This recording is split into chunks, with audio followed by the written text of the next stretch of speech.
मंशियात के बढ़ते हुए इस्तेमाल से मुतासरा नौजवानों की तादाद में इजाफे के पेश नजर मरकजी हुकूमत के महकमे सोशल जस्टिस एंड एम्पावरमेंट ने जिला कुलगाम में मुल्क के पहले डी एडिक्शन सेंटर का कयाम अमल में लाया।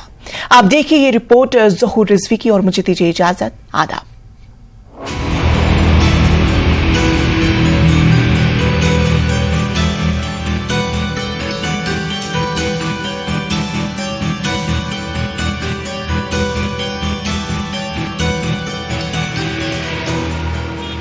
जम्मू कश्मीर में मंशियात के बेतहाशा इस्तेमाल से जहां नौजवान नस्ल तबाही के दहाने की तरफ जा रही है, वहीं मरकजी वजारत बराए सोशल जस्टिस एंड एम्पावरमेंट ने एक उम्मीद की किरण जगाते हुए माली मावनत के जरिए जिला कुलगाम में पहले डी एडिक्शन सेंटर का कयाम अमल में लाया है,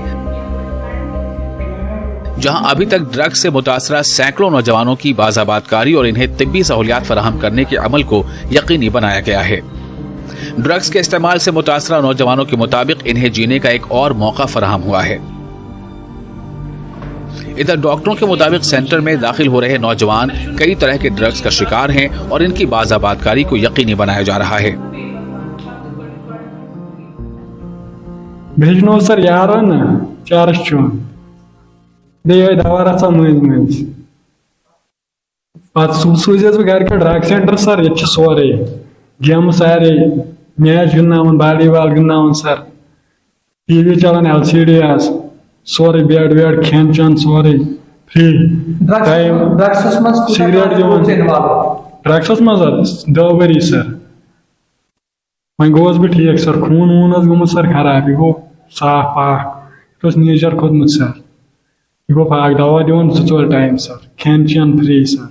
यहाँ पे हर तरह के पेशेंट्स आते हैं हमारे पास, मोस्टली हीरोइन के पेशेंट्स आते हैं जो IV ड्रग यूजर्स है और मेंटली थोड़ा जो डिस्टर्ब होते हैं, जो अनसाउंड होते हैं, उनको हम ट्रीट करते हैं, जो वायलेंट रहते हैं उनको ट्रीट करते हैं। तो यहाँ पे हम IPD बेसिस पे भी उनको मतलब मोस्टली ट्रीट करते हैं, OPD भी करते हैं और हमारे पास यहाँ पे बहुत से पेशेंट्स आए हैं, आते जाते रहते हैं, मंथली बेस पे 2 मंथ्स पे रहते हैं, तो उनको हम ट्रीट करते हैं। वजारत बराए सोशल जस्टिस एंड एम्पावरमेंट की जानिब से फराहम करदा माली मावनत के चलते डी एडिक्शन सेंटर में अभी तक 3500 के करीब रजिस्ट्रेशन हुए हैं, जिनमें 140 मुतासरीन को तिब्बी और दीगर सहूलियात फराहम की गई हैं। डी एडिक्शन सेंटर में काम करने वाले काउंसलर्स का कहना है कि मुतासरा नौजवान ज्यादातर हेरोइन का इस्तेमाल कर रहे हैं। माशरे में जो आज वबा फैला हुआ है, हम लोग चाहते हैं कि हमारे बच्चे इस चीज से दूर रहे। वो इसलिए हो जाएगा, वो तब पॉसिबल है जब हम ये चेन तोड़ेंगे, क्योंकि ये चेन एक ऐसी प्रोसेस होती है कि हमारी सोसाइटी में एक बच्चा इसमें इन्वॉल्व हो गया, वो पूरे एक सोसाइटी को ही इसमें इन्वॉल्व कर लेता है। तो हम लोग चाहते हैं कि ये चेन वहीं पे ब्रेक हो जाए। अगर वो बच्चा इन्वॉल्व है, उसका ट्रीटमेंट हो जाएगा, को कल को हमारे दूसरे बच्चे भी बच सकते हैं।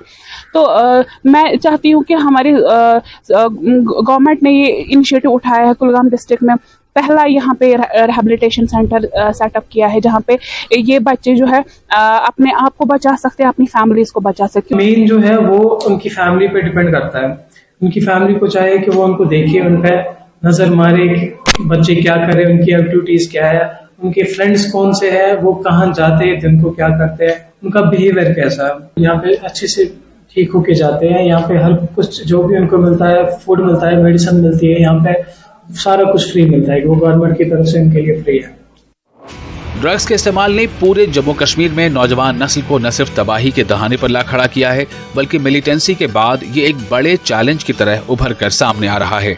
ताहम वक्त की जरूरत है कि इस लानत से जल्द निपटा जाए। नौजवान नस्ल में ड्रग्स के इस्तेमाल का बढ़ता हुआ रुझान तशवीश का बाइस बन रहा है और ऐसे में मुतासरा नौजवानों की बाज़ाबातकारी को यकीनी बनाने के लिए इस तरह के डी एडिक्शन सेंटरों का क़याम अमल में लाया जा रहा है, जहां पे न सिर्फ मुतासरा नौजवानों की बाज़ाबातकारी को यकीनी बनाया जा रहा है, बल्कि उन्हें तिब्बी सहूलियात भी फराहम की जा रही है। ताहम वालिदैन पे जिम्मेदारी आयद होती है कि वो अपने बच्चों की सही तरह से देख रेख करे, उन पे नज़र गुजर बनाए रखे ताकि वो ड्रग्स का शिकार ना हो। ज़हूर रिजवी, न्यूज़ 18 नेटवर्क, कुलगाम।